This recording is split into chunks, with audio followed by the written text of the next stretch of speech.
On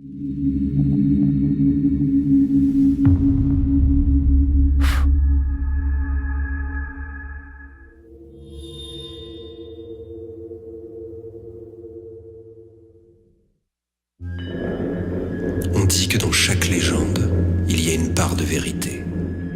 L'histoire que je m'apprête à vous raconter, en revanche, est entièrement vraie. Tout commença un dimanche de fin d'été.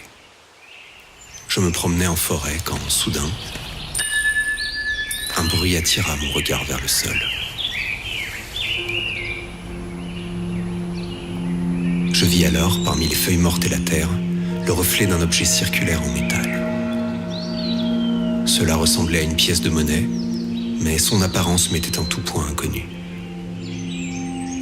Je décidai de garder cet objet, afin de l'examiner un peu plus tard.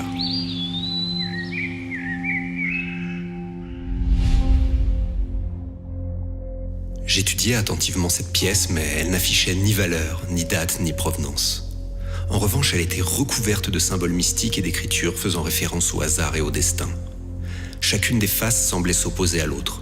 Le jour et la nuit, l'ordre et le chaos, et surtout, au centre, 2 inscriptions. Oui et non.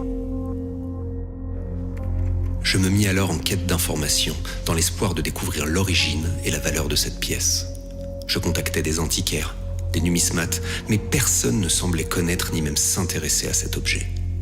Sans réponse à mes questions, je décidai d'oublier la pièce et me replonger dans ma routine quotidienne. Ce soir-là, je reçus un message d'un ami m'invitant à une soirée. Partagé entre la fatigue et l'envie de le voir, je n'arrivais pas à prendre une décision.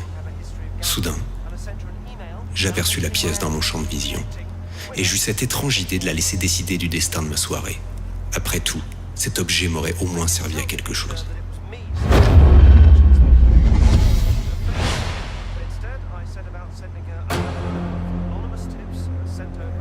J'abandonnai ainsi mes amis et leur préférais le confort de mon canapé devant une série télé.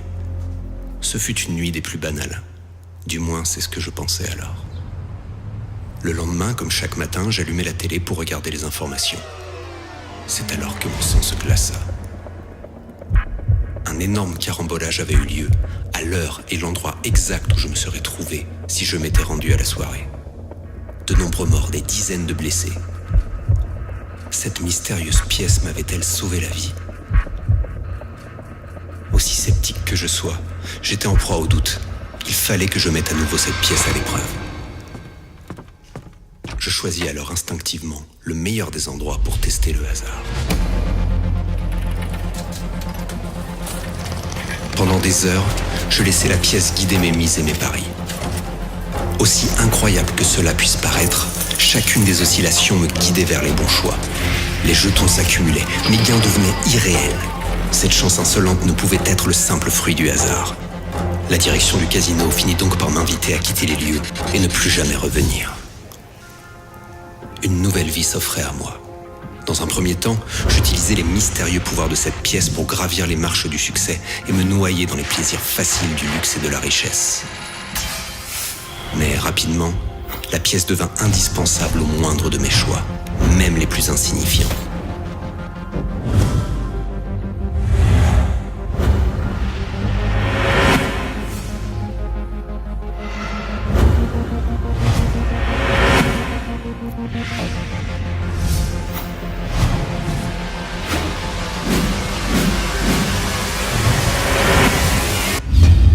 Plus de doute, plus de responsabilité. Tout ce que j'avais à faire, c'était laisser une main invisible me guider perpétuellement sur le bon chemin.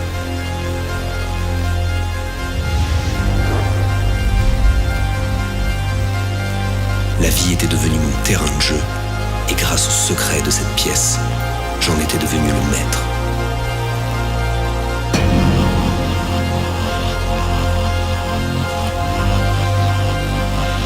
Mais peu à peu, le rêve tourna au cauchemar.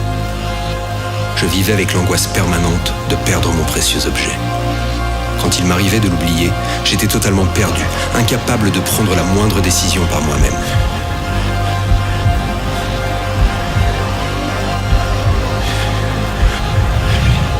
Dans dans un monde qui sollicite et stimule en permanence nos choix.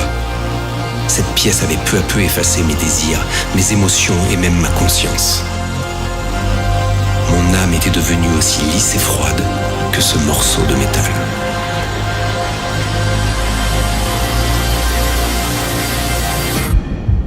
J'ai alors pris une décision radicale.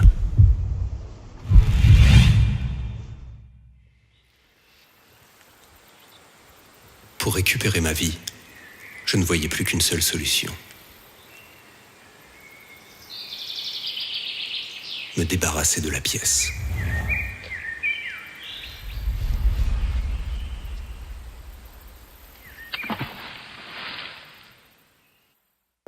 Les premiers jours furent difficiles, mais petit à petit, je repris le contrôle de mon destin. Je réapprenais à écouter mes envies, à faire mes propres choix, à en mesurer les conséquences. Étonnamment, je trouvais même du bonheur dans mes mauvaises décisions. Un an plus tard, un dimanche de fin d'été, je me promenais en forêt quand, soudain, un bruit attira mon regard vers le sol.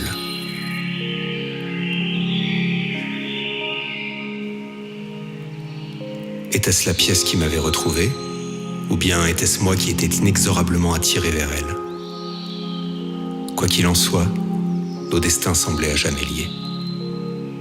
Je décidai de ne pas ignorer un tel signe, et je ramassai à nouveau la pièce.